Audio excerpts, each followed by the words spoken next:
अस्सलाम वालेकुम वरहमतुल्लाह। हम अल्हम्दुलिल्लाह अभी तक हम 5 पारे मुकम्मल कर चुके हैं और आज से हम इंशाअल्लाह ताला छठा पारा शुरू करेंगे।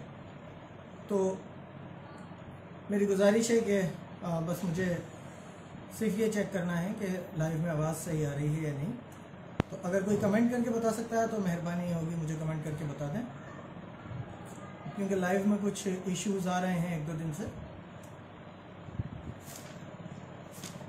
तो अभी तक हम अल्हम्दुलिल्लाह 5 पारे मुकम्मल कर चुके हैं और हम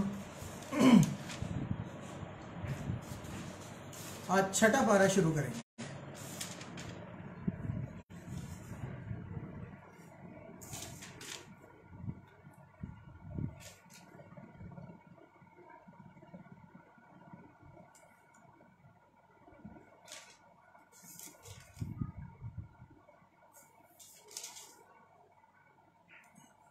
जी, तो हम शुरू करते हैं।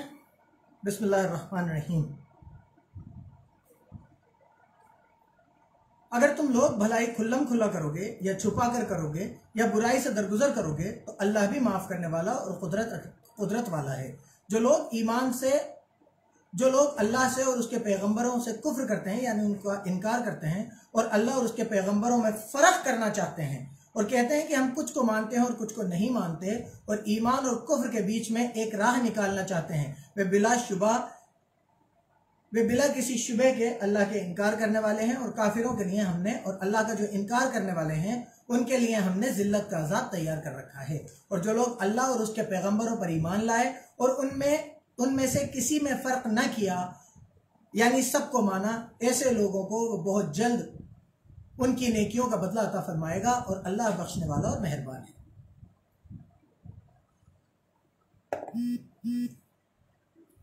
ए मोहम्मद, अहले किताब तुमसे दरख्वास्त करते हैं कि तुम उन पर एक लिखी हुई किताब आसमान से उतार लाओ। तो ये मूसा से इससे बड़ी बड़ी दरख्वास्तें कर चुके हैं। उनसे कहते थे कि हमें अल्लाह को जाहिर आंखों से दिखा दो।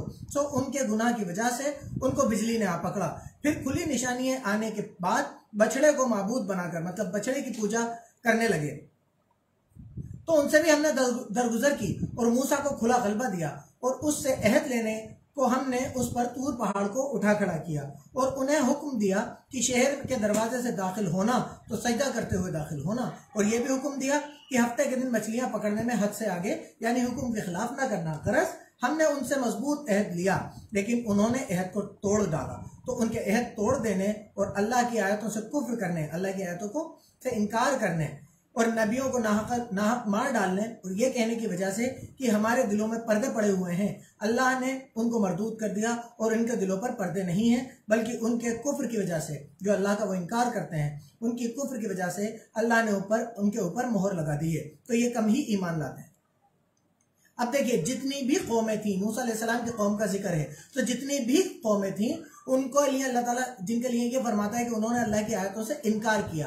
तो ये समझने वाली बात है कि मूसा अलैहिस्सलाम की कौम ने भी मुंह से नहीं कहा था अल्लाह से, किसी भी कौम ने मुंह से नहीं कहा था। उनके एक्शंस ऐसे थे, उनके फेल, उनके आमाल ऐसे थे जो अल्लाह की आयतों के खिलाफ थे। तो ये अल्लाह ताला आपसे कुछ कह रहा है और आप कुछ और कह रहे हो, तो ये अल्लाह की आयतों से इनकार करना है। यही चीज हमें अपने लिए भी देखना चाहिए। और उनके कुफ्र की वजह से और मरियम पर एक बड़ा बहतान बांधने की वजह से और यह कहने की वजह से कि हमने मरियम के बेटे ईसा मसीह को अल्लाह के पैगंबर, जो अल्लाह के पैगंबर थे, कत्ल कर दिया है। अल्लाह ने उनको मलून कर दिया और उन्होंने ईसा को कत्ल नहीं किया और ना उन्हें सूली पर चढ़ाया, बल्कि उनको उनकी सी सूरत मालूम हुई। और जो लोग उनके बारे में इख्तिलाफ करते हैं वे उनके हाल में शक में पड़े हुए हैं और बदगुमानी की पैरवी के सिवा उनको इसका कुछ भी इल्म नहीं और उन्होंने ईसा को यकीनन कत्ल नहीं किया। अब जो लोग ये कहते हैं कि उन्होंने ईसा अलैहिस्सलाम को कत्ल कर दिया था या ईसा अलैहिस्सलाम को सूली पे चढ़ा दिया था, तो कुरान इस बात को नहीं मानता। कुरान कहता है कि लोगों, ईसा को उन्होंने कत्ल नहीं किया था उन्हें, बल्कि उन्होंने एक आदमी को जिसको सूली पे चढ़ाया और जिसे कत्ल किया, वो उन्हें ईसा अलैहिस्सलाम जैसी शक्ल का मालूम होने लगा था। अल्लाह ने ऐसा कर दिया था। तो हमारा ईमान ये है कि ईसा अलैहिस्सलाम को न किसी ने सूली पर चढ़ाया, न उनको किसी ने कत्ल किया, बल्कि उन्हें उठा लिया गया था और वो इस दुनिया में वापस आएंगे।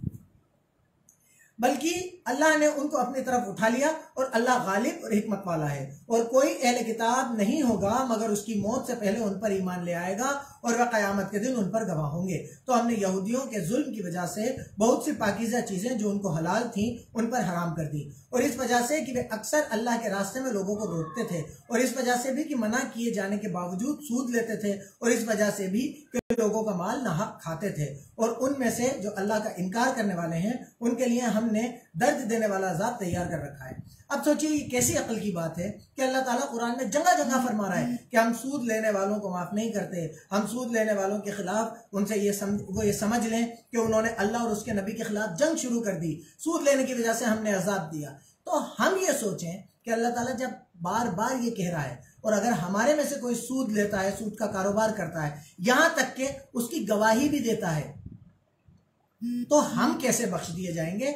हमें अल्लाह कैसे माफ कर देगा? बार बार अल्लाह की नाफरमानी और इस दर्जे के अमल पर नाफरमानी अल्लाह कैसे माफ कर देगा, जो हम जिंदगी भर अगर हम इससे बाज नहीं आएंगे और तौबा नहीं करेंगे और जिंदगी भर ये करते हुए मर जाएंगे। मगर जो लोग उनमें से इल्म के पक्के हैं और जो मोमिन हैं वे इस किताब पर जो तुम पर नाजिल हुई और जो किताबें तुमसे पहले नाजिल हुई सब पर ईमान रखते हैं और नमाज पढ़ते हैं और ज़कात देते हैं और अल्लाह और आखिरत के दिन को मानते हैं, उनको हम बहुत जल्द बड़ा बदला देंगे। ए मोहम्मद, हमने तुम्हारी तरफ उसी तरह वही भेजी है जिस तरह नूह और उनके पिछले पैगंबरों पर भेजी थी, और इब्राहिम और इस्माइल और इसहाक और याकूब की औलाद और ईसा और अय्यूब और यूनुस और हारून और सुलेमान की तरफ भी हमने वही भेजी थी, और दाऊद को हमने ज़बूर भी इनायत की थी। और बहुत से पैगंबर हैं जिनके हालात हम तुमसे पहले बयान कर चुके हैं, और बहुत से पैगंबर हैं जिनके हालात तुमसे बयान नहीं किए हैं, और मूसा से तो अल्लाह ने बातें भी की। सब पैगंबरों को अल्लाह ने खुशखबरी सुनाने वाले और डर सुनाने वाले बनाकर भेजा था, ताकि पैगंबरों के आने के बाद लोगों को अल्लाह पर इल्ज़ाम का मौका न रहे, और अल्लाह गालिब हिकमत वाला है। अब देखिए अल्लाह ताला यहाँ एक बात क्लियर कर रहा है। हम में से अगर किसी को ये लगता है कि मुझे तो पता ही नहीं था, या अल्लाह हम क़यामत के दिन खड़े होकर ये नहीं कह सकेंगे कि या अल्लाह मुझे तो पता ही नहीं था, क्योंकि अल्लाह ताला फरमा रहा है हमने पैगंबर इसलिए भेजे ताकि उनके आने के बाद वो लोग अल्लाह को इल्ज़ाम न दे सकें कि हमें तो पता ही नहीं था। पैगंबर के आ जाने के बाद जैसे हमारी उम्मत, ये जो उम्मत है अभी जितने भी लोग दुनिया में हैं, उन सब के लिए अल्लाह के नबी मोहम्मद सल्लल्लाहु अलैहि वसल्लम इस दुनिया में आके और अल्लाह का पैगाम दे चुके। ये कुरान वही पैगाम है। अब इसके बाद आपने नहीं पढ़ा, ये आपकी काहिली है। इसके बाद आप ये एक्सक्यूज नहीं दे सकते कि मुझे तो पता नहीं था। लेकिन अल्लाह ने जो किताब तुम पर नाजिल की है उसकी निस्बत अल्लाह गवाही देता है कि उसने अपने इल्म से नाजिल की है, और फरिश्ते भी गवाही देते हैं, और गवाह तो अल्लाह ही काफ़ी है। जिन लोगों ने अल्लाह का इनकार किया और लोगों को अल्लाह के रास्ते से रोका, वे रास्ते से भटक कर दूर जा पड़े। जो लोग अल्लाह का इनकार करने वाले हुए और जुल्म करते रहे, अल्लाह उनको बख्शने वाला नहीं, ना उन्हें रास्ता ही दिखाएगा। हाँ, दोज़ख का रास्ता जरूर दिखाएगा जिसमें वो हमेशा जलते रहेंगे, और ये बात अल्लाह को आसान है। लोगों, अल्लाह के पैगंबर तुम्हारे पास तुम्हारे परवरदिगार की तरफ से हक बात लेकर आए हैं, तो उन पर ईमान लाओ, यही तुम्हारे हक में बेहतर है। और अगर अल्लाह का इनकार करोगे तो जान रखो जो कुछ आसमानों और जो कुछ जमीन में है सब अल्लाह ही का है, और अल्लाह सब कुछ जानने वाला और हिकमत वाला है। ए अहले किताब, अपने दीन की बात में हद से न बढ़ो और अल्लाह के बारे में हक के सिवा कुछ न कहो। मसीह यानी मरियम के बेटे ईसा ना अल्लाह थे ना अल्लाह के बेटे, बल्कि अल्लाह के रसूल और उसकी बशारत का कलमा थे। जो उसने मरियम की तरफ भेजा था, और उसकी तरफ से एक रूह थे। तो अल्लाह और उसके रसूलों पर ईमान लाओ, और ये न कहो कि अल्लाह तीन है। इस एतकाद से बाज आ जाओ ये कि तुम्हारे हक में बेहतर है। अल्लाह ही अकेला माबूद है और इससे पाक है कि इसके औलाद हो। जो कुछ आसमानों में और जो कुछ जमीन में है सब उसी का है, और अल्लाह ही कारसाज काफी है, मतलब अल्लाह ही कामों को करने वाला काफी है। देखिए, बात यह है कि आपको यह मानना पड़ेगा कि जिसके आगे आप झुकेंगे, ये मैं नहीं कह रहा, ये कुरान, ये किताब जिसमें ऐसी ऐसी बातें हैं जो अगर आप पढ़ लें तो आप अल्लाह के वजूद को इनकार ही नहीं कर सकते। कौन 1400 साल पहले बता सकता था कि माँ के पेट में एक बच्चे की शक्ल कब बनती है, उसमें हड्डियां कैसे आती हैं, उसमें गोश्त कैसे आता है? कौन ये बता सकता था कि पेन डिटेक्टर्स जो हैं वो स्किन में होते हैं? कौन स्पेस के बारे में बता सकता था? कौन पहाड़ों के बारे में बता सकता था? कौन जिब्राल्टर सील के बारे में बता सकता था? कौन मक्खी के बारे में? मतलब ऐसी हजारों बातें हैं जिनमें एक में भी अगर आप गौर व फिक्र कर लें, आप दिमाग लगा लें, तो आप अल्लाह के वजूद को नहीं झुटला सकते। बात सिर्फ इतनी सी है कि हम ये सोचते हैं हमें तो वो तरीका काफी है जिसपे हमने हमारे बाप दादा को पाया। तो अगर और पीछे जाएंगे तो एक जनरेशन तो ऐसी आ जाएगी जिसमें हम लोगों को खाने का तमीज नहीं था, जिसमें हम लोगों को कपड़े पहनने का तमीज नहीं था। तो बाप दादा तक वहां जाएंगे तो हमें समझ में आएगा कि हमारे बाप दादा सीखते हुए आए हैं। ये कुरान उस शक्ति की, उस ताकत की तरफ से है जिसने इस दुनिया और इंसानों को बनाया। एक बार इसे पढ़ना बहुत ज्यादा जरूरी है ताकि आपको कम से कम ये पता चल जाए कि जिस ताकत ने आपको बनाया है वो आपसे चाहता क्या है। मसीह ईसा अलैहिस्सलाम इस बात से कोई शर्म नहीं रखते थे कि अल्लाह के बंदे हों, और ना मुकर्रब फरिश्ते इस बात से शर्म रखते हैं। और जो शख्स अल्लाह का बंदा होने को शर्म की वजह समझे और सरकशी करे तो अल्लाह सबको अपने पास जमा कर लेगा। तो जो लोग ईमान लाए और नेक काम करते रहे वे उनका पूरा बदला देगा और अपने फजल से कुछ ज्यादा भी इनायत करेगा। और जिन्होंने बंदा होने से शर्म की और इनकार और घमंड किया उनको वो तकलीफ देने वाला अजाब देगा। अब देखिए यहां पे एक बात समझने की बहुत ज्यादा जरूरी है। दुनिया में बहुत सारे मजहब ऐसे हैं, बहुत सारे धर्म ऐसे हैं जो ये कहते हैं कि आप सबको मान लो, आप इन्हें भी मान सकते हो, इन्हें भी मान सकते हो, इन्हें भी मान सकते हो। सिर्फ इस्लाम ऐसा है जो ये कहता है कि आपने अगर उस अल्लाह जिसकी कोई आकृति नहीं है, जिसका कोई आकार नहीं है, जिसकी कोई इंसान जैसी शक्ल नहीं है, जिसको किसी ने देखा नहीं, अगर उसके अलावा आप किसी को मानोगे तो वो आपको जहन्नम में, दोज़ख में, नरक में भेजेगा। मैं ये पूछना चाहता हूं कि जब बहुत सारे धर्म ये कहते हैं कि किसी को भी मान लो, कोई फर्क ही नहीं पड़ता, आप सबको मान सकते हो, तो फिर एक बार कुरान को पढ़ना चाहिए, एक बार कुरान को अपनी जबान में समझना चाहिए। उससे हमें यह पता चलेगा कि क्या वाकई में, सिर्फ एक बार ये ढूंढने की तो कोशिश करना चाहिए कि ये मजहब, ये धर्म जो ये कह रहा है कि सिर्फ मुझे मानना पड़ेगा, अगर मुझे नहीं माना तो जहन्नम में जाओगे, तो कहीं ये सही तो नहीं कह रहा। तो ये बात सिर्फ क्रॉस चेक करना बहुत ज्यादा जरूरी है। और ये लोग अल्लाह के सिवा अपना हामी और मददगार ना पाएंगे। लोगों, तुम्हारे परवरदिगार की तरफ से तुम्हारे पास रोशन दलील आ चुकी है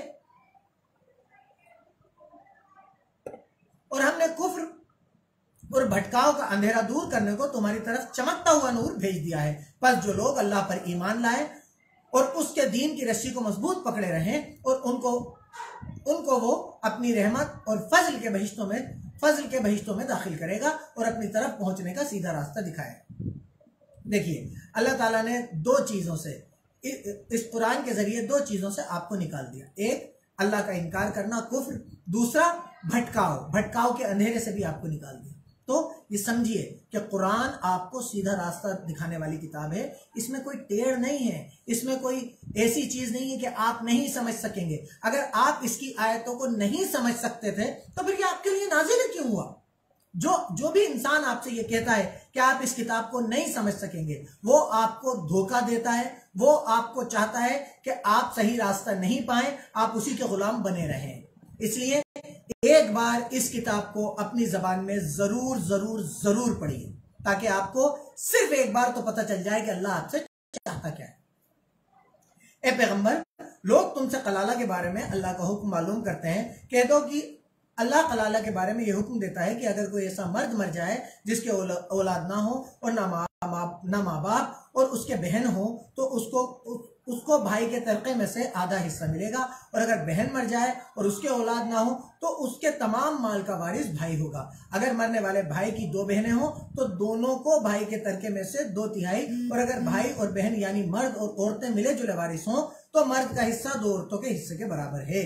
अल्लाह ये अहकाम तुमसे इसलिए बयान फरमाता है कि भटकते ना फिरो, और अल्लाह हर चीज को जानता है। अल्हम्दुलिल्लाह, सूरह निसा यहाँ कंप्लीट हो गई। अब हम सूरह मायदा पढ़ेंगे। पारा छठा ही चल रहा है।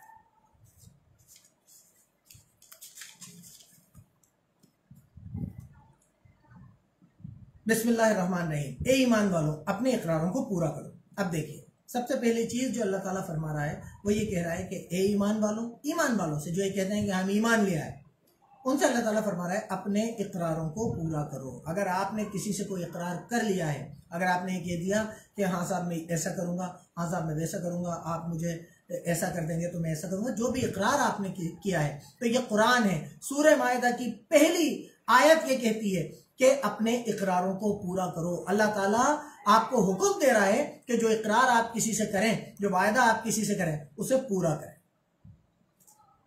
तुम्हारे लिए चार, अब अल्लाह ताला बता रहा है कि आपके लिए कौन कौन से जानवर, क्या क्या खाना हलाल है, क्या क्या हराम है, और ये बार बार अल्लाह ताला कई जगह बताएगा। तुम्हारे लिए चार पाए जानवर जो चरने वाले हैं हलाल कर दिए गए हैं, अलावा उनके जो तुम्हें पढ़कर सुनाए जाते हैं, मगर हज के एहराम में शिकार को हलाल न जानना। अल्लाह जैसा चाहता है हुक्म देता है। मोमिनो, अल्लाह के नाम की चीजों की बेहुरमती न करना, और न अदब के महीने की, और न कुर्बानी के जानवरों की जो अल्लाह की नजर कर दिए गए हों और जिनके गलों में पट्टे बंधे हों, और न उन लोगों की जो इज्जत के घर यानी बैतुल्लाह को जा रहे हों और अपने परवरदिगार के फजल और उसकी खुशनुदी की तलब रखते हों। और जब एहराम उतार दो तो फिर इख्तियार है कि शिकार करो, और लोगों की दुश्मनी तुम्हें इस वजह से कि उन्होंने तुमको इज्जत वाली मस्जिद से रोका था, तुम्हें इस बात पर तैयार न करे कि तुम उन पर ज्यादती करने लगो। अल्लाह ताला ज्यादती को पसंद नहीं करता। और देखो, नेकी और परहेजगारी के कामों में एक दूसरे की मदद किया करो, और गुनाह और जुल्म की बातों में मदद ना किया करो, और अल्लाह से डरते रहो। यहाँ पर अल्लाह ताला फरमा रहा है, पहले अल्लाह ताला बता चुका कि तुम जिस काम की हिमायत करोगे उसमें तुम्हारा हिस्सा होगा।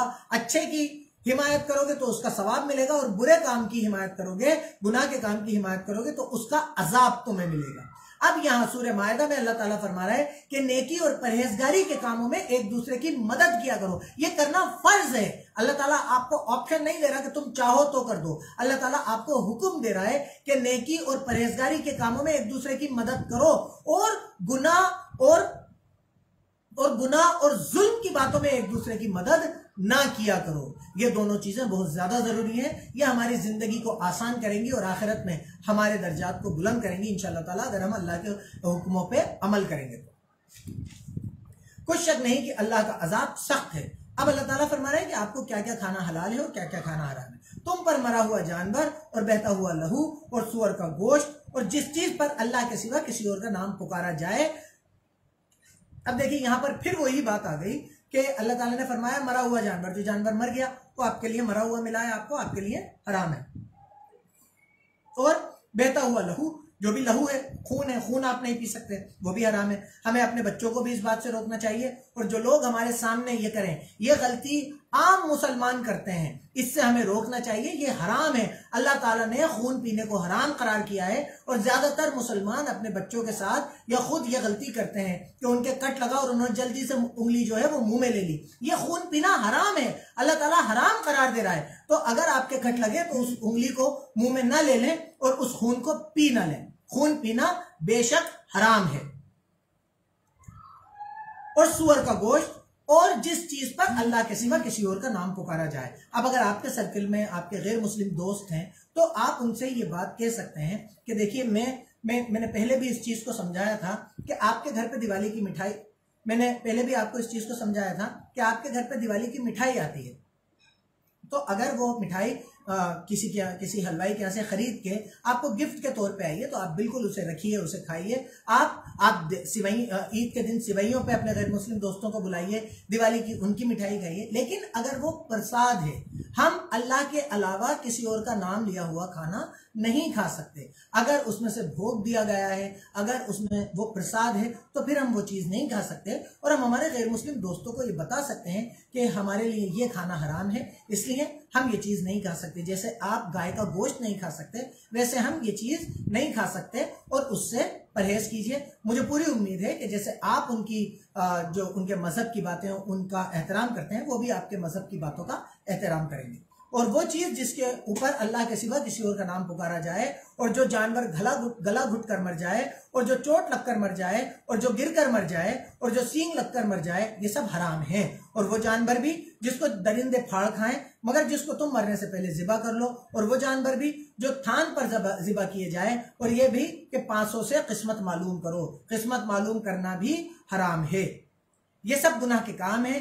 आज अल्लाह का इनकार करने वाले तुम्हारे दीन से नाउम्मीद हो गए हैं, तो उनसे मत डरो और मुझी से डरते रहो। आज हमने तुम्हारे लिए तुम्हारा दीन कामिल कर दिया और अपनी नेमतें तुम पर पूरी कर दी और तुम्हारे लिए इस्लाम को दीन पसंद किया है।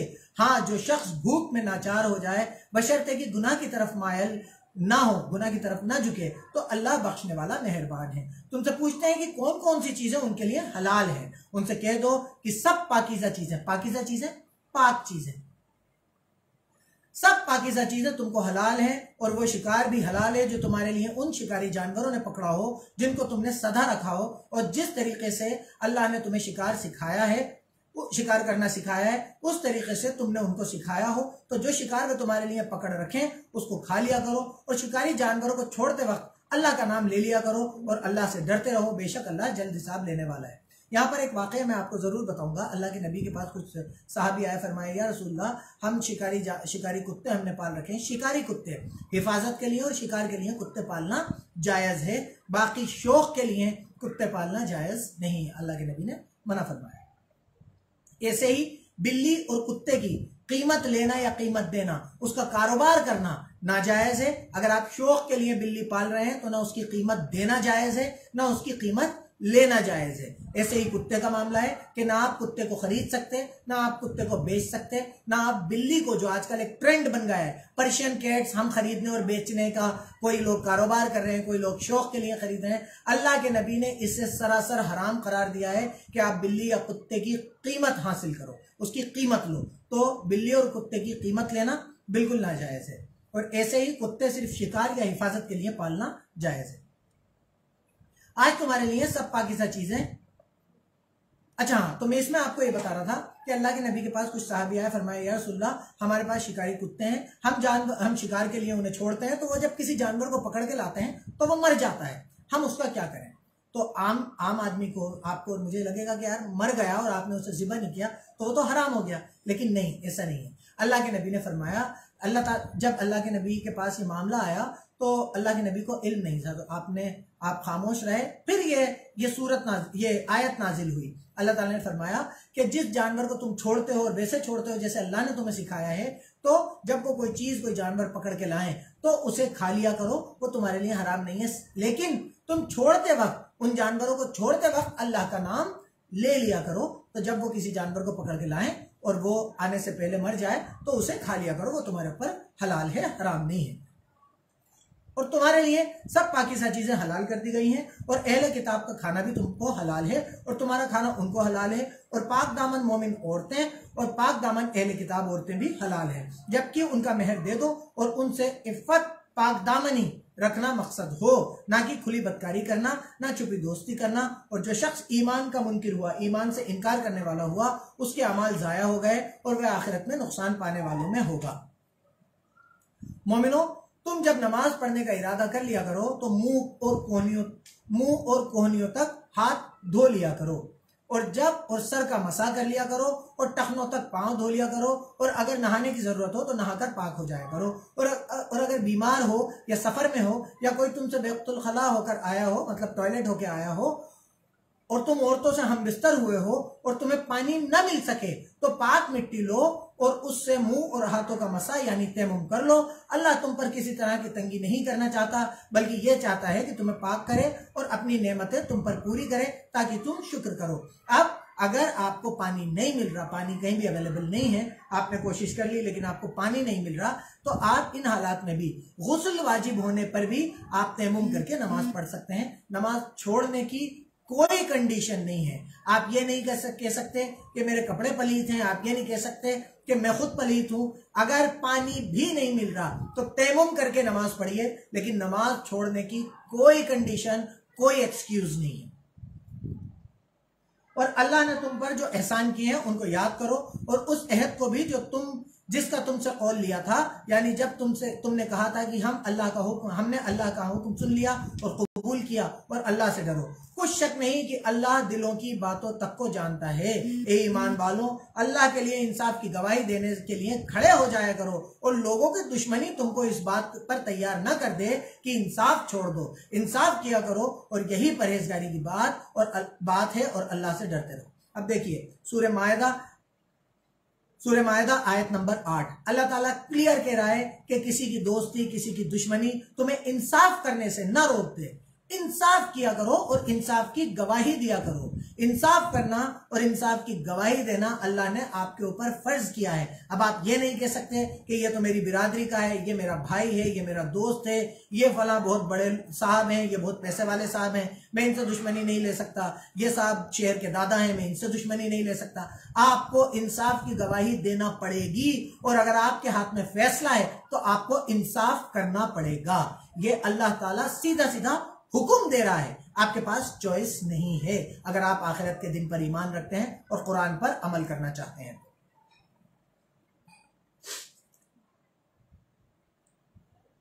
कुछ शक नहीं कि अल्लाह तुम्हारे तमाम कामों से खबरदार है। जो लोग ईमान लाए और नेक काम करते रहे उनसे अल्लाह ने वायदा फरमाया कि उनके लिए बख्शिश और बड़ा अज्र है, और जिन्होंने कुफ्र किया और हमारी आयतों को झुटलाया वो जहन्नमी है, मतलब वो जहन्नम में जाएंगे। ए ईमान वालों, अल्लाह ने तुम पर एहसान किया है कि उसको याद करो। जब एक जमात ने इरादा किया कि तुम पर हाथ उठाएं तो उसने उनके हाथ रोक दिए। और अल्लाह से डरते रहो और मोमिनों को अल्लाह ही पर भरोसा रखना चाहिए। भरोसा किस पे रखेंगे? आप कोशिश कहीं भी कीजिए, लेकिन आपका काम होगा। आपकी मदद कौन कर सकता है, इसका भरोसा सिर्फ और सिर्फ अल्लाह की जात पे कीजिए। अगर आपने ये सोच लिया कि फला इंसान आपकी मदद कर देगा और आपने उस पर भरोसा कर लिया तो ये काम काबिल कबूल नहीं है।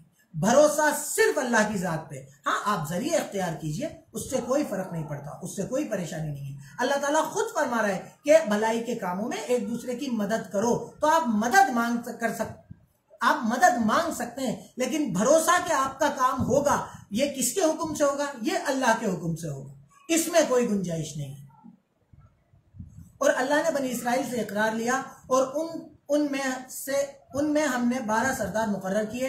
फिर अल्लाह ने फरमाया कि मैं तुम्हारे साथ हूं अगर तुम नमाज पढ़ते और ज़कात देते रहोगे और पैगंबरों पर ईमान लाओगे और उनकी मदद करोगे और अल्लाह को कर्ज़े हसना दोगे तो मैं तुमसे तुम्हारे गुनाह दूर कर दूंगा और तुमको बहिश्तों में, जन्नतों में दाखिल करूंगा जिनके नीचे नहरें बह रही हैं। और जिसने इसके बाद तुम में से कुफ्र किया वह सीधे रास्ते से भटक गया।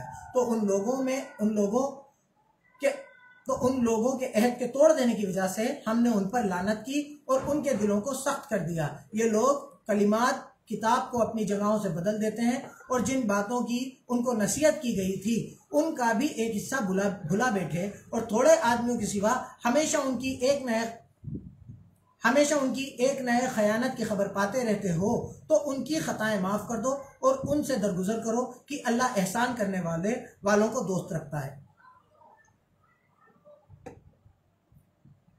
और जो लोग अपने को कहते हैं कि हम नसारा हैं, हमने उनसे भी अहद लिया था, मगर उन्होंने भी उस नसीहत का जो उनको की गई थी एक हिस्सा भुला दिया। तो हमने उनके आपस में क़यामत तक के लिए दुश्मनी और कीना डाल दिया। और जो कुछ वे करते रहे अल्लाह बहुत जल्द उनको उससे आगाह करेगा। अब देखिए, अल्लाह ताला कई कौमों के बारे में बता रहा है कि अल्लाह ताला काफी कौमों के बारे में बता चुका है और बता भी रहा है कि उन्होंने अपनी किताब के कुछ हिस्से को याद रखा और कुछ को भुला दिया, कुछ पे अमल किया और कुछ को छोड़ दिया। तो उनके साथ कैसे मामला हुआ, उनके ऊपर कैसे अज़ाब हुआ, अल्लाह उनसे कैसा नाराज हुआ। ये सोचिए कि हम अल्लाह के नबी मोहम्मद रसूलुल्लाह सल्लल्लाहु अलैहि वसल्लम के उम्मती भी अगर ऐसा ही करेंगे, उन्हीं कौमों की रविश पे चलेंगे कि कुरान के कुछ हुक्म को तो मानेंगे और कुछ को नहीं, रोजा तो रखेंगे लेकिन नमाज नहीं पढ़ेंगे, नमाज तो पढ़ेंगे लेकिन रोजा नहीं रखेंगे, ये दोनों करेंगे लेकिन हक की गवाही नहीं देंगे, अल्लाह के लिए खड़े नहीं होंगे, रिश्तेदारियों को काटेंगे। तो हम में और उनमें क्या फर्क है? ऐसी क्या खास बात है हमारे अंदर कि फिर अल्लाह हमसे इस बात का सवाल नहीं करेगा? बेशक अल्लाह कुरान में दिए हर एक हुक्म का सवाल करे। हमें पूरे के पूरे ईमान में दाखिल होना पड़ेगा, पूरे के पूरे कुरान पर अमल करने की नियत करनी पड़ेगी और अमल करना पड़ेगा। ए अहले किताब, तुम्हारे पास हमारे आखिरी पैगंबर आ गए हैं कि जो कुछ तुम अल्लाह की किताब में छुपाते थे वे इससे बहुत कुछ तुम्हें खोल खोल कर बता देते हैं और तुम्हारे बहुत से कसूर माफ कर देते हैं। बेशक तुम्हारे पास अल्लाह की तरफ से नूर और रोशन किताब आ चुकी है जिससे अल्लाह अपनी रिजा पर चलने वालों को निजात के रास्ते दिखाता है और अपने हुक्म से अंधेरे में से निकालकर रोशनी की तरफ ले जाता और उनको सीधे रास्ते पर चलाता है। जो लोग इस बात के कायल हैं कि ईसा बिन मरियम अल्लाह हैं, बेशक वो अल्लाह का इनकार करने वाले हैं। उनसे कह दो कि अगर अल्लाह ईसा बिन मरियम और उनकी वालदा को और जितने लोग जमीन में हैं सबको हलाक करना चाहे तो उसके आगे किसकी पेश चल सकती है। अब मैं एक कंसेप्ट और क्लियर करना चाहता हूँ कि जो हमारे हिंदू भाई हैं उन्हें ऐसा लगता है कि काफिर एक गाली है, काफिर सिर्फ उन्हें कहा जाता है। ऐसा नहीं है। ये देखिए, जो लोग ईसा बिन मरियम के कायल हैं कि वो अल्लाह हैं, वो काफिर हैं। तो यहाँ पर तो हिंदू नहीं है। जो अल्लाह का इनकार करता है या कुरान की आयत का इनकार करता है, उसको इस इनकार करने को कुफ्र कहा जाता है और इस इनकार करने वाले को काफिर कहा जाता है। इस्लाम में दो ही कंसेप्ट हैं, एक मानने वाला, ईमान वाला, जो इस पे ईमान ले आया, मतलब जो इस पे यकीन रखता है। दूसरा कुफ्र करने वाला, जो इस पे यकीन नहीं रखता। तो ये कोई ऐसी चीज नहीं है कि आपको गाली की तरह लेना चाहिए। ये एक बात है कि आपको इस पे ईमान नहीं है। आप एक बार पढ़िए, उसके बाद आपको लगे कि हाँ इसमें ऐसी चीज है जिसको आप गलत साबित कर सकते हैं, तो फिर आप बात करिए। इंशाल्लाह ताला हम इस चीज पे बात कर सकते हैं। और आसमान और जमीन और जो कुछ इन दोनों में है, सब पर अल्लाह ही की बादशाही है। वो जो चाहता है पैदा करता है और अल्लाह हर चीज पर कुदरत रखता है। और यहूद और नसारा कहते हैं कि हम अल्लाह के बेटे और उसके प्यारे हैं। कहो कि अगर वे तुम्हारी बदअमलियों की वजह से तो फिर वे तुम्हारी बदअमलियों की वजह से तुम्हें अजाब क्यों देता है? नहीं, बल्कि तुम उसकी मखलूकात और दूसरों की तरह इंसान हो। वे जिसे चाहे बख्शे और जिसे चाहे अजाब दे। और आसमान और जमीन और जो कुछ इन दोनों में है, सब पर अल्लाह ही की हुकूमत है और सबको उसी की तरफ लौट कर जाना है।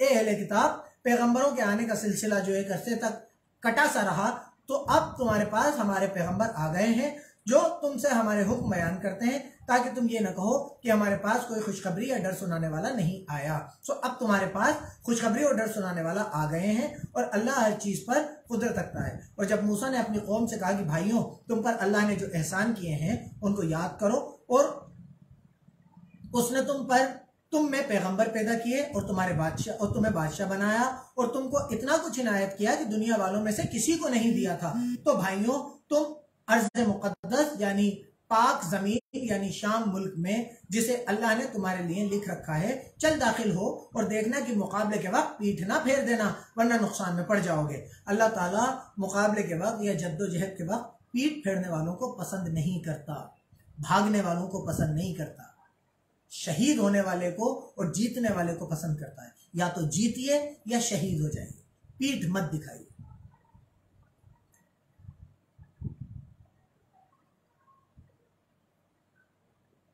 वे कहने लगे कि मूसा, वहां तो बड़े जबरदस्त लोग रहते हैं और जब तक वे उस जमीन से ना निकल जाएं, हम वहां जा नहीं सकते। हाँ, अगर वे वहां से निकल जाएं तो हम जा दाखिल होंगे। जो लोग अल्लाह से डरते थे उनमें से दो शख्स जिन पर अल्लाह की इनायत थी, कहने लगे कि इन लोगों पर दरवाजे के रास्ते से हमला कर दो। तुम जब दरवाजे से दाखिल हो गए तो फतह तुम्हारी, और अल्लाह ही पर भरोसा रखो बशर्ते कि ईमान वाले हो। वो बोले, मूसा, जब तक वे लोग वहां हैं, हम कभी भी वहां नहीं जा सकते। अगर लड़ना ही जरूरी है तो तुम और तुम्हारा अल्लाह जाओ और लड़ो, हम यहाँ बैठे रहेंगे। अब देखिए, आपकी अकल कितना ही आपसे कहे कि सामने जो ताकत है वो बहुत बड़ी है, आप कुछ नहीं कर पाएंगे, लेकिन आपको अल्लाह के लिए खड़ा होना पड़ेगा। इन लोगों को दिख रहा था कि वहां पर जो लोग हैं बहुत खतरनाक हैं, लेकिन अल्लाह ने जब हुक्म दिया तो कि जाओ लड़ो, तो उन्हें लड़ना था, उन्हें लड़ना चाहिए था। मूसा ने अल्लाह से इल्तिजा की कि परवरदिगार, मैं अपने और अपने भाई के सिवा और किसी पर इख्तियार नहीं रखता, तो हम में और इन नाफरमान लोगों में जुदाई कर दे। अल्लाह ने फरमाया कि वे मुल्क उन पर 40 साल तक के लिए हराम कर दिया गया कि वहां जा ना पाएंगे और जंगल की जमीन में परेशान फिरते रहेंगे। तो उन नाफरमान लोगों के हाल पर अफसोस न करो, और ए मोहम्मद, उनको आदम के 2 बेटों हाबील और काबिल के हालात जो बिल्कुल सच्चे हैं पढ़कर सुना दो कि जब उन दोनों ने अल्लाह की जनाब में कुछ नियाज चढ़ाई तो एक की नियाज तो कबूल हो गई और दूसरे की नियाज कबूल न हुई। तब काबिल हाबील से कहने लगा कि मैं तुझे कत्ल कर दूंगा। उसने कहा कि अल्लाह परहेजगारों ही की नियाज कबूल फरमाया करता है, और अगर तू मुझे कत्ल करने के लिए मुझ पर हाथ चलाएगा तो मैं तुझको कत्ल करने के लिए तुझ पर हाथ नहीं चलाऊंगा। मुझे तो अल्लाह रब्बुल आलमीन से डर लगता है। मैं चाहता हूँ कि तू मेरे गुनाह में भी पकड़ा जाए और अपने गुनाह में भी, फिर दोज़ख वालों में से हो, और जालिमों की यही सजा है। मगर उसके नफ्स ने उसको भाई के कत्ल पर ही उभारा, तो उसने उसे कत्ल कर दिया और घाटा उठाने वालों में हो गया। काबिल जो है वो इंसानियत का पहला कातिल था। आदम अलैहिस्सलाम के 2 बेटे थे, हाबिल और काबिल। काबिल ने अपने भाई को कत्ल कर दिया था। फिर वो परेशान होने लगा कि इसकी लाश को कहाँ छुपाऊं, तो उसने एक कौवे को देखा कि वो अपनी चोंच से मिट्टी कुरेद रहा है, तो उसको अपने आप पर शर्म आई। उसने कहा कि मुझसे इतना भी नहीं हुआ, क्या मैं ज़मीन खोद के इसे छुपा देता, और फिर उसने उसकी लाश को, हाबिल की लाश को छुपाया। अब अल्लाह ने, अच्छा ये आ गया, अब अल्लाह ने एक कौवा भेजा जो ज़मीन कुरेदने लगा ताकि उसे दिखाए कि अपने भाई की लाश को कैसे छिपाए। कहने लगा कि मुझसे इतना भी ना हो सका कि इस कौवे के बराबर होता कि अपने भाई की लाश को छुपा देता। फिर वे शर्मिंदा हुआ। इस कत्ल की वजह से हमने बनी इसराइल पर यह हुक्म नाजिल किया कि जो शख्स किसी को नाहक कत्ल करेगा, यानी बगैर इसके की जान का बदला जान लिया जाए या मुल्क में खराबी पैदा करने की सजा की जाए, उसने गोया तमाम लोगों का कत्ल किया, और जो उसकी जिंदगी की वजह बना तो गोया तमाम लोगों की जिंदगी की वजह बना। और उन लोगों के पास हमारे पैगंबर रोशन दलीलें ला चुके हैं, फिर इसके बाद भी इनमें से बहुत से लोग मुल्क में एतदाल की हद से निकल जाते हैं। सूरह मायदा आयत नंबर 32, अल्लाह ताला फरमा रहा है, जिसने एक इंसान को नाहक कत्ल किया उसने पूरी इंसानियत को, सारे इंसानों को कत्ल किया, और जो एक इंसान की जिंदगी का वजह बना उसने पूरी इंसानियत की और सारे इंसानों की वो वजह, जिंदगी की वजह बना। ये बहुत इंपॉर्टेंट चीज़ है। जो लोग कुरान पर इल्ज़ाम लगाते हैं, जंग के हालात में अल्लाह ताला कह रहा है कि लड़ो और मारो, और आम हालात में अल्लाह ताला फरमा रहा है अगर तुम एक इंसान को तुमने कत्ल किया नाहक तो तुमने सारी इंसानियत को कत्ल किया, और अगर तुम एक इंसान की जिंदगी की वजह बने तो तुम इंसानियत की जिंदगी की वजह बने। ये है कुरान। इसको समझिए, इसको पढ़िए। कम से कम अगर आपको कोई ऑब्जेक्शन है तो इस किताब को पूरा पढ़िए, उसके बाद ऑब्जेक्शन कीजिए, फिर इंशाअल्लाह ताला हम इस पर बात करेंगे। जो लोग अल्लाह और उसके रसूल से लड़ाई करें और मुल्क में फसाद करने को दौड़ते फिरें, उनकी यह सजा है कि कत्ल कर दिए जाएं या सूली चढ़ा दिए जाएं या उनके एक एक तरफ के हाथ और एक एक तरफ के पांव काट दिए जाएं। यह तो दुनिया में उनकी रुसवाई है और आखिरत में उनके लिए बड़ा भारी अजाब तैयार है। हाँ, जिन लोगों ने इससे पहले कि तुम्हारे काबू आ जाए तौबा कर ली तो जान रखो कि अल्लाह बख्शने वाला मेहरबान है।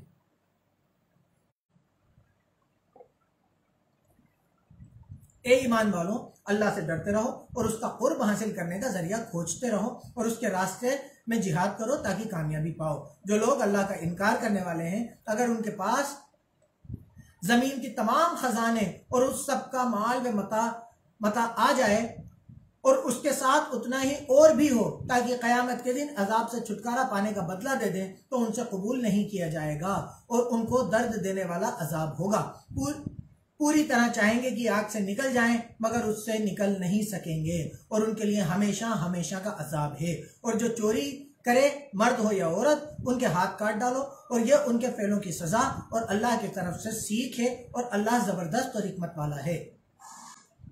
अब बहुत से लोग कहते हैं कि ये जो कानून है ये बहुत गलत है। मैं एक बात आपसे पूछना चाहता हूँ, आप ये मत सोचिए कि किसी के पास करोड़ों रुपए हैं और उस किसी आदमी ने उसकी 1000 रुपये चुरा लिए या 500 रुपये चुरा लिए तो क्या हो। आप ये सोचिए कि एक आदमी ने जिंदगी भर मेहनत करके अब एक पैसा कमाया, मान लीजिए लाख रुपए कमाए, अब उसका बच्चा अस्पताल में एडमिट है और जिंदगी और मौत के लिए लड़ रहा है, और वो आदमी 1 लाख रुपए लेके जा रहा था और किसी ने वो चुरा लिए और उसके बच्चे का उसकी वजह से मौत हो गई। इसके लिए आप क्या सजा देंगे? क्या इसके लिए हाथ काटना भी काफी है? तो अल्लाह ताला ऐसी सजा इसलिए मुकर्रर करता है ताकि लोग चोरी से बचें, क्योंकि चोरी करने वाले को पता नहीं है कि जिसके यहाँ चोरी कर रहा है उसके क्या हालात हैं। तो चोरी, कत्ल के खून का बदला खून इसलिए है ताकि लोग कत्ल से बचें। चोरी पे हाथ काटने का हुक्म इसलिए है कि आप किसी का भी माल नाजायज तौर पर नहीं चुरा लें, चोरी से बचें, इसलिए ऐसी सजा है। और जो शख्स गुनाह के बाद तौबा करे और भला बन जाए तो अल्लाह उसको माफ कर देगा। कुछ शक नहीं कि अल्लाह बख्शने वाला मेहरबान है। क्या तुमको मालूम नहीं कि आसमानों और जमीन अल्लाह ही की सल्तनत है, जिसको चाहे अजाब करे और जिसे चाहे बख्श दे, और अल्लाह हर चीज पर कुदरत रखता है। ए पैगंबर, जो लोग कुफ्र में जल्दी करते हैं, कुछ तो उनमें से हैं जो मुंह से कहते हैं कि हम मोमिन हैं, और कुछ उनमें से हैं जो यहूदी हैं। उनकी वजह से गमनाक ना होना, ये गलत बातें बनाने के लिए जासूसी करते फिरते हैं, और ऐसे लोग लोगों के बहकाने के लिए जासूस बने हैं जो अभी तुम्हारे पास नहीं आए। सही बातों को उनकी जगहों पर साबित होने के बाद बदल देते हैं और लोगों से कहते हैं कि अगर तुमको यही हुक्म मिले तो उसे कबूल कर लेना, और अगर ये ना मिले तो उससे एतराज करना, और अगर किसी को अल्लाह गुमराह करना चाहे तो उसके लिए तुम कुछ भी अल्लाह से हिदायत का इख्तियार नहीं रखते। ये वे लोग हैं जिनके दिलों को अल्लाह ने पाक करना नहीं चाहा। उनके लिए दुनिया में भी जिल्लत है और आखिरत में भी बड़ा अजाब है। झूठी बातें बनाने के लिए जासूसी करने वालों और रिश्वत का हराम माल खाने वाले झूठी बातें बनाने के लिए जासूसी करने वाले और रिश्वत का हराम माल खाने वाले हैं। अगर ये तुम्हारे पास कोई मुकदमा फैसला कराने आए तो तुम उनमें फैसला कर देना या एराज करना, और अगर उनसे एराज करोगे तो वे तुम्हारा कुछ भी ना बिगाड़ सकेंगे। और अगर फैसला करना चाहो तो इंसाफ का फैसला करना, कि अल्लाह इंसाफ करने वालों को दोस्त रखता है। और ये तुमसे अपने मुकदमे किस तरह फैसल कराएंगे कि जब खुद उनके पास तौरात मौजूद है जिसमें अल्लाह को हुक्म लिखा हुआ है। ये उसे जानते हैं, फिर इसके बाद उससे फिर जाते हैं। ये लोग ईमान नहीं रखते। बेशक हमी ने तौरात नाजिल फरमाई जिसमें हिदायत और रोशनी है। उसी के मुताबिक नबी जो अल्लाह के फरमाबरदार थे यहूदियों को हुक्म देते रहे, और मशाइख और उलेमा भी, क्योंकि वे अल्लाह की किताब के निगहबान मुकर्रर किए गए थे और इस पर गवाह थे, यानी अल्लाह के हुक्म पर यकीन रखते थे। तो तुम लोगों से मत डरना और मुझे से डरते रहना, और मेरी आयतों के बदले थोड़ी सी कीमत न लेना, और अल्लाह के नाजिल फरमाए हुए हुक्मों के मुताबिक हुक्म न दे तो ऐसे ही लोग अल्लाह का इनकार करने वाले हैं। और हमने उन लोगों के लिए तौरात में यह हुक्म लिख दिया था कि जान के बदले जान, और आंख के बदले आंख, और नाक के बदले नाक, और कान के बदले कान, और दांत के बदले दांत, और सब जख्मों का इसी तरह बदला है। लेकिन जो शख्स बदला माफ कर दे वह उसके लिए कफारा होगा, और जो अल्लाह के नाजिल फरमाए हुक्म के मुताबिक हुक्म न दे तो ऐसे ही लोग बेइंसाफ हैं। और इन पैगंबरों के बाद उन्हीं के कदमों पर हमने ईसा बिन मरियम को भेजा, जो अपने से पहले की किताब तौरात की तस्दीक करते थे, और उनको इंजील इनायत की जिसमें हिदायत और नूर है, और तौरात की जो इसमें पहली किताब है तस्दीक करती है, और परहेजगारों की राह बताती है और नसीहत करती है। और अहले इंजील को चाहिए कि जो हुक्म अल्लाह ने नाजिल फरमाए हैं उसके मुताबिक हुक्म दिया करें, और अल्लाह के नाजिल किए हुए हुक्मों के मुताबिक जो अल्लाह के नाजिल किए हुए हुक्मों के मुताबिक हुक्म न देगा तो ऐसे लोग नाफरमान हैं। ए पैगंबर, हमने तुम पर सच्ची किताब नाजिल की है जो अपने से पहली किताबों की तस्दीक करती है, और उन सब पर शामिल है। तो जो हुक्म अल्लाह ने नाजिल फरमाया है उसके मुताबिक उनका फैसला करना, और हक जो तुम्हारे पास आ चुका है उसको छोड़कर उनकी ख्वाहिशों की पैरवी न करना। हमने तुम में से हर एक फिरके के लिए एक दस्तूर और एक तरीका मुकर्रर किया है, और अल्लाह चाहता तो तुम सबको एक ही शरीयत पर कर देता, मगर जो हुक्म उसने तुमको दिए हैं उनमें वे तुम्हारी आजमाइश करनी चाहता है। सो नेक कामों में जल्दी करो, तुम सबको अल्लाह की तरफ लौट कर जाना है, और जिन बातों में तुमको इख्तिलाफ था वे तुमको बता देगा। और हम फिर ताकीद करते हैं कि जो हुक्म अल्लाह ने नाजिल फरमाया है उसी के मुताबिक उनमें फैसला करना, और उनकी ख्वाहिशों की पैरवी न करना, और उनसे बचते रहना कि किसी हुक्म से जो अल्लाह ने तुम पर नाजिल फरमाया है ये कहीं तुमको बहका न दे। अगर ये न माने तो जान लो कि अल्लाह चाहता है कि उनके कुछ गुनाहों की वजह से उन पर मुसीबत नाजिल करे, और अक्सर लोग तो नाफरमान हैं। क्या ये जाहिलियत के ज़माने के हुक्म के ख्वाहिशमंद हैं, और जो यकीन रखते हैं कि उनके लिए अल्लाह से अच्छा हुक्म किसका है। ए ईमान वालों, यहूद और नसारा को दोस्त न बनाओ, ये एक दूसरे के दोस्त हैं, और जो शख्स तुम में से उनको दोस्त बनाएगा वे भी उन्हीं में से होगा। बेशक अल्लाह जालिम लोगों को हिदायत नहीं देता। तो जिन लोगों के दिलों में निफाक का मर्ज है तुम उनको देखोगे कि कि दौड़ दौड़ के मिले जाते हैं। कहते हैं कि हमें डर है कि कहीं हम पर जमाने की गर्दिश ना आ जाए। सो करीब है कि अल्लाह फतह भेजे या अपने यहाँ से कोई अम्र नाजिल फरमाए, फिर ये अपने दिलों की बातों पर जो छुपाया करते थे शर्मिंदा होकर रह जाएंगे। उस वक्त मुसलमान ताज्जुब से कहेंगे कि क्या वही है जो अल्लाह की सख्त सख्त कस्में खाया करते थे कि हम तुम्हारे साथ हैं। उनके अमल अकारत गए और वे घाटे में पड़ गए। ए ईमान वालों, अगर तुम में से कोई अपने दीन से फिर जाएगा तो अल्लाह ऐसे लोग पैदा कर देगा जिनको वे दोस्त रखे और जिसे वे दोस्त रखे, और जो मोमिनों के हक में नरमी करे और अल्लाह का इनकार करने वालों से सख्ती से पेश आए, अल्लाह की राह में जिहाद करे और किसी मलामत करने वाले की मलामत से न डरे। ये अल्लाह का फजल है, वे जिसे चाहता है देता है, और अल्लाह बड़े फैलाव वाला और जानने वाला है। तुम्हारे दोस्त तो अल्लाह और उसके पैगंबर और मोमिन लोग हैं जो नमाज पढ़ते हैं और ज़कात देते हैं और अल्लाह के आगे झुकते हैं। और जो शख्स अल्लाह और उसके पैगंबर और मोमिनों से दोस्ती करेगा तो अल्लाह की जमात में दाखिल होगा और अल्लाह की जमात ही गलबा पाने वाली है। ए ईमान वालों, जिन लोगों को तुमसे पहले किताबें दी गई थी उनको और अल्लाह का इनकार करने वालों को जिन्होंने तुम्हारे दीन को हंसी खेल बना रखा है दोस्त न बनाओ, और मोमिन हो तो अल्लाह से डरते रहो। और जब तुम लोग नमाज के लिए अजान देते हो तो ये उसे भी हंसी और खेल बनाते हैं।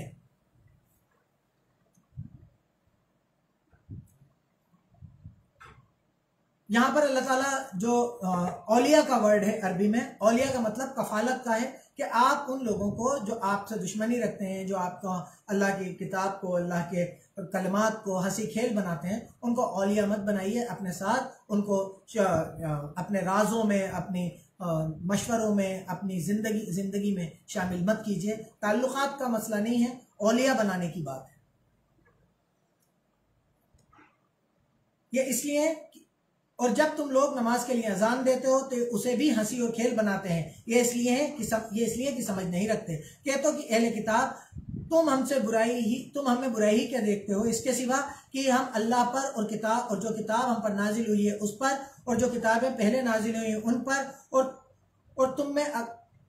उन पर ईमान लाए हैं, और तुम में अक्सर बद किरदार हैं। कहो कि मैं तुम्हें बताऊं कि अल्लाह के यहाँ इससे भी बुरा बदला सजा पाने वाले कौन है। मैं तुम्हें बताऊं कि अल्लाह के यहाँ इससे भी बुरी सजा पाने वाले कौन है। ये वो लोग हैं जिन पर अल्लाह ने लानत की और जिन पर गजबनाक हुआ, और जिनको उनमें से बंदर और सुअर बना दिया, और जिन्होंने शैतान की पूजा की। ऐसे लोगों का बुरा ठिकाना है और वे सीधे रास्ते से बहुत दूर है। और जब ये लोग तुम्हारे पास आते हैं तो कहते हैं कि हम ईमान ले आए, हालांकि कुफ्र लेकर आते हैं और उसे ही लेकर जाते हैं। और जिन बातों को ये छुपाए रखते हैं अल्लाह उनको खूब जानता है, और तुम देखोगे कि उनमें अक्सर गुनाह और ज्यादती और हराम खाने में जल्दी करते हैं। अब यहाँ पर एक चीज देखिए कि अल्लाह ने फरमाया है कि कुछ लोगों को अल्लाह ने बंदर बना दिया था और कुछ लोगों को अल्लाह ने सुअर बना दिया था। तो आप कई जगह हम देखते हैं कि कुछ कौमें हैं, कुछ लोग हैं जो ऐसे फोटोग्राफ्स हैं दिखते हैं जिसमें बंदर किसी शक्ल के आदमी है या सुअर किसी शक्ल के आदमी है। तो हो सकता है ये वही कौम हो जिसको अल्लाह ने बंदर और सुअर बनाया था। बेशक ये जो कुछ करते हैं बुरा करते हैं, भला उनके मशाइख और उलेमा उन्हें गुनाह की बातों और हराम खाने से मना क्यों नहीं करते। और यहूद कहते हैं कि अल्लाह का हाथ गर्दन से बंधा हुआ है, यानी अल्लाह कंजूस है, उन्हीं के हाथ बांधे जाएं, और ऐसा कहने की वजह से उन पर लानत हो। उसका हाथ बंधा हुआ नहीं बल्कि उसके दोनों हाथ खुले हैं, वह जिस तरह और जितना चाहता है खर्च करता है। और मोहम्मद, ये किताब जो तुम्हारे परवरदिगार की तरफ से तुम पर नाजिल हुई है, इससे उनमें अक्सर की शरारत और इनकार बढ़ेगा, और हमने उनकी आपसी दुश्मनी और कपट को कयामत तक के लिए डाल दिया है। ये जब लड़ाई के लिए आग जलाते हैं अल्लाह उसको बुझा देता है, और ये मुल्क में फसाद के लिए दौड़े फिरते हैं, फिर अल्लाह फसाद करने वालों को दोस्त नहीं रखता। बेटा पानी ला के दो। दोस्त नहीं रखता। और अगर अहले किताब ईमान लाते और परहेजगारी करते तो हम उनसे उनके गुनाह मिटा देते और उनको नेमतों के बागों में दाखिल करते। और अगर वे तौरात और इंजील को और जो किताबें उनके परवरदिगार की तरफ से उन पर नाजिल हुई उनको कायम रखते तो उन पर रोजी बारिश की तरह बरसती और अपने ऊपर से और पांवों के नीचे से खाते। उनमें कुछ लोग दरमियानी रास्ता अपनाने वाले हैं और बहुत से ऐसे हैं जिनके अमल बुरे हैं। ए पैगंबर, जो इरशाद अल्लाह की तरफ से तुम पर नाजिल हुआ है सब लोगों को पहुंचा दो, और अगर ऐसा न किया तो तुमने अल्लाह के पैगाम को पहुंचाने में कोताही की, यानी पैगंबरी का फर्ज अदा न किया, और अल्लाह तुमको लोगों से बचाए रखेगा, बेशक अल्लाह मुनकिरों को हिदायत नहीं देता। कहो कि ए अहले किताब, जब तक तुम तौरात और इंजील को और जो किताबें तुम्हारे परवरदिगार की तरफ से तुम लोगों पर नाजिल हुई हैं उनको कायम न रखोगे, कुछ भी राह पर नहीं हो सकते। और यह कुरान जो तुम्हारे परवरदिगार की तरफ से तुम पर नाजिल हुआ है, इससे उनमें से अक्सर की सरकशी और कुफ्र और बढ़ेगा। तो तुम अल्लाह का इनकार करने वालों की कौम पर अफसोस न करो, जो लोग अल्लाह पर और आखिरत के दिन पर ईमान लाएंगे और नेक अमल करेंगे, चाहे वो मुसलमान हो या यहूदी या सितारा परस्त या ईसाई, उनको क़यामत के दिन न कुछ खौफ होगा और न वे गमनाक होंगे। कंडीशन क्या है कि अल्लाह पर ईमान लाना है और आखिरत के दिन पर यकीन रखना है, फिर चाहे वो कोई भी हो। अगर कोई यहूदी भी हो और वो भी इस बात पे आ जाता है कि मैं अल्लाह पर ईमान लाता हूँ, इस किताब पर अल्लाह पर ईमान लाता हूँ और अल्लाह की बताई हुई चीज़ों पर ईमान लाता हूँ, तो उसका भी पहले यहूदी होना कोई मैटर नहीं करेगा, उसे भी अल्लाह अच्छा बदला देगा। हमने बनी इसराइल से अहद भी लिया कि उनकी तरफ पैगंबर भी भेजे, लेकिन जब कोई पैगंबर उनके पास ऐसी बातें लेकर आता जिनको उनके दिल नहीं चाहते थे, तो वे नबियों की एक जमात को तो झुटला देते और एक जमात को कत्ल कर देते थे, और ये ख्याल करते कि इससे उन पर कोई आफत नहीं आने की, तो वे अंधे और बहरे हो गए। फिर अल्लाह ने उन पर मेहरबानी फरमाई, लेकिन फिर उनमें से बहुत से अंधे और बहरे हो गए, और अल्लाह उनके सब कामों को देख रहा है। वे लोग बेशुबा अल्लाह का इनकार करने वाले हैं जो कहते हैं कि मरियम के बेटे ईसा मसीह अल्लाह हैं। हालांकि मसीह यहूद से ये कहा करते थे कि बनी इसराइल, अल्लाह ही की इबादत करो जो मेरा भी परवरदिगार है और तुम्हारा भी। जान रखो कि जो शख्स अल्लाह के साथ शिर्क करेगा, अल्लाह उस पर बहिश्त को हराम कर देगा और उसका ठिकाना दोज़ख है और जालिमों का कोई मददगार नहीं। सूरह मायदा आयत नंबर 72। अल्लाह ताला फरमा रहा है कि ईसा अलैहिस्सलाम, जीसस क्राइस्ट, ये कहा करते थे कि ए लोगों, अल्लाह की इबादत करो। ईसा अलैहिस्सलाम ने कभी ये नहीं कहा कि मैं खुदा हूं, मेरी इबादत करो। ईसा अलैहिस्सलाम हमेशा ये कहते थे कि ए लोगों, अल्लाह ही की इबादत करो।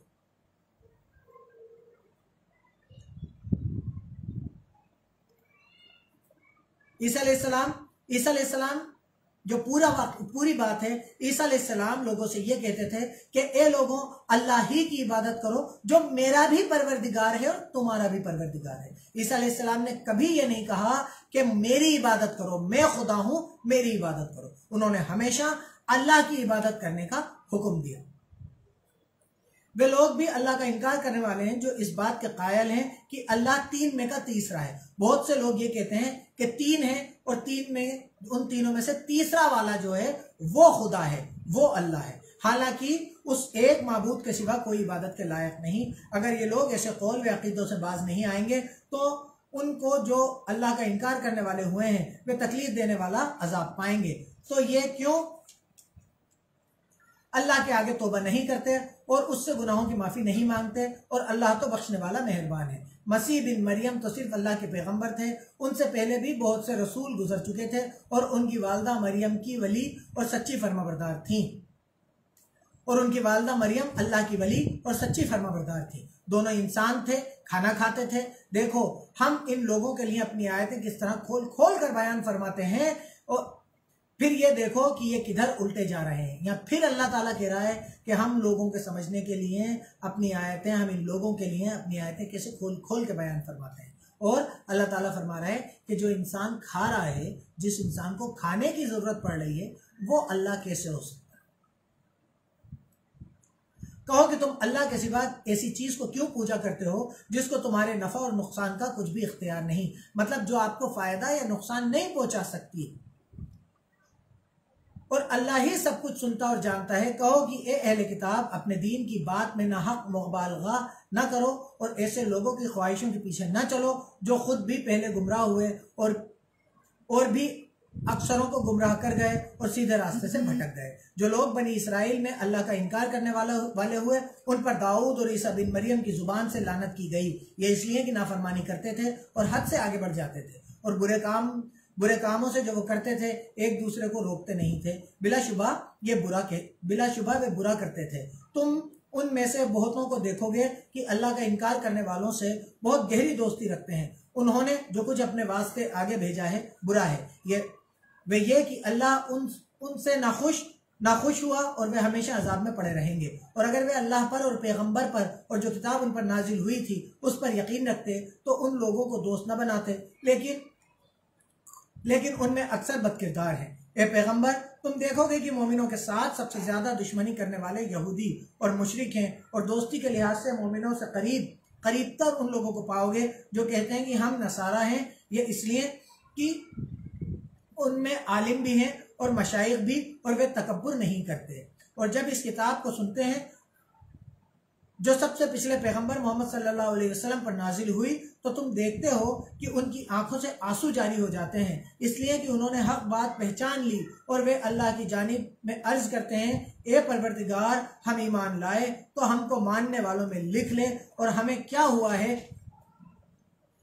कि अल्लाह पर और हक बात पर जो हमारे पास आई है ईमान न लाएं। हम उम्मीद रखते हैं कि हमारा परवरदिगार हमको नेक बंदों के साथ बहिश्तों में दाखिल करेगा।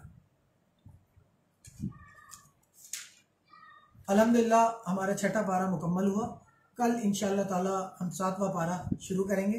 अल्लाह का करम एहसान है, अल्लाह ताला हमसे ये काम ले रहा है। आप दुआ करें कि अल्लाह ताला इस कुरान को इस रमज़ान में मुकम्मल करने की हमें तौफीक अता फरमाए और हमारे गुनाहों को माफ़ फरमाए। इस रमज़ान में हमारे सारे पिछले गुनाहों को माफ़ करके हमें अल्लाह के फरमाबरदारों में लिख ले। हमें दुनिया में भी कामयाबी, इक़्तिदार, ताकत और गलबा और दोनों जहान की कामयाबी अता फरमाए, और आखिरत में भी हमारे नाम अमाल हमारे सीधे हाथ में दे, हमारे चेहरे नूर से मुनव्वर करे और जन्नतुल फिरदौस में आला मकाम अता फरमाए। हम जो भी कोशिश करें अल्लाह ताला मेरे वालिदैन को भी, मेरे अम्मी पापा को भी जो मैं काम कर रहा हूँ उसका सवाब अता फरमाए, उनकी कब्रों में सुकून दे, उनकी कब्रों में नूर दे, उनकी कब्रों में अल्लाह ताला अपनी रहमत नाजिल फरमाए। और आपके भी ऐसे लोग जो इस दुनिया से रुखसत हो गए उनकी कब्रों में भी नूर अता फरमाए और उनकी कब्रों में भी अल्लाह ताला रहमत नाजिल फरमाए। जज़ाकल्लाह खैर। अस्सलामु अलैकुम व रहमतुल्लाह।